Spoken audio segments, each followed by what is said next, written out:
నానాటికి పెరుగుతున్న జనాభా అవసరాలకు తగ్గట్లుగా పంట ఉత్పత్తుల సామర్థ్యం పెంచేందుకు రైతులు నిర్విరామంగా సాగును కొనసాగిస్తున్నారు. దీంతో నేలలో సారం తగ్గిపోయి ఉత్పత్తుల్లో నాణ్యత తగ్గుతోంది. దీనికి తోడు రకరకాల పంటలు అన్ని కాలాల్లోనూ పండించటం వల్ల నేలపై ఒత్తిడి పెరుగుతోంది. ముఖ్యంగా చెట్లను నరికివేయటంతో ఇప్పుడు కురిసే వర్షాలకు వాలు ప్రాంతాల్లో నేల కోతకు గురవుతుంది. ఇది ఇలానే కొనసాగితే భవిష్యత్తు తరాలకు ఆరోగ్యవంతమైన నేలలను అందించలేము. అలా కాకుండా సుస్థిర వ్యవసాయం దిశగా ప్రతి ఒక్కరూ అడుగులు వేయాలి.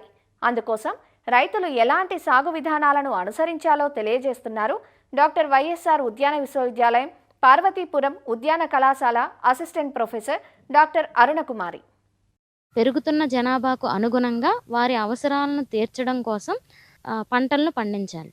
రకరకాల పంటలను రకరకాల మోతాదుల్లో రకరకాల టైముల్లో మనము పొలాల్లో పండించడం వల్ల ఏంటంటే దాని మీద ఎక్కువగా ఫోర్స్ అనేది పడుతుంది. ఎక్కువ ఫోర్స్ పడడం వల్ల ఏంటంటే నేల సారం అనేది రోజు రోజుకి తగ్గిపోతుంది. సో అందుకని మనం కొన్ని పద్ధతులను పాటించవలసిన అవసరం ఎంతైనా ఉంది. దీనికోసం ముందుగా ఏ కారణాల వలన భూసారం అనేది తగ్గిపోతుంది, పెరుగుతున్న జనాభాకు అనుగుణంగా మనం చెట్లను నరికేస్తున్నాం. వాళ్ళ అవసరాల దృష్ట్యా మనం చెట్లను నరుకుతున్నాం. చెట్లను నరకడం వల్ల ఏంటంటే ఎక్కువ వర్షపాతం ఉన్నట్లయితే నేల సారం అనేది రోజు రోజుకి కొట్టుకుపోతుంది. నేల సారం కొట్టుకుపోవడం వలన దాంట్లో మనం మొక్కలను వేసినా మనకు అధిక దిగుబడులు అనేవి రావు. అంతేకాకుండా వాలున్న ప్రాంతాల్లో ఎక్కువగా దున్నడం, కంటిన్యూగా దున్నడం వల్ల ఏంటంటే నేల పై పొర అనేది వర్షానికి కొట్టుకుపోతుంది.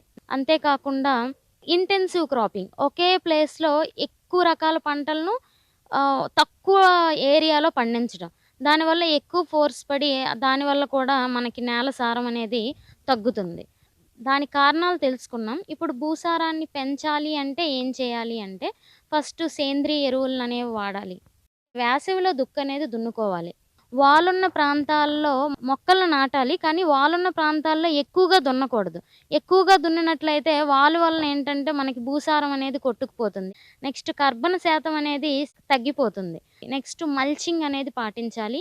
అంతేకాకుండా డబుల్ క్రాపింగ్, ఎక్కువ క్రాపింగ్స్ కాకుండా 2-3 పంటలు వేసుకున్నట్లయితే కొంతవరకు సారం అనేది ఇచ్చేయకుండా ఉంచవచ్చు. అంతేకాకుండా మనకి ఎరోజన్ రెసిస్టింగ్ క్రాప్స్ అని, ఫర్ ఎగ్జాంపుల్ కంది శనగ 1:7 రేషియోలో వేసుకున్నట్లయితే మనం అక్కడ సాయిల్ని, ఆ మట్టిని గట్టిగా పట్టి ఉంచుతుంది.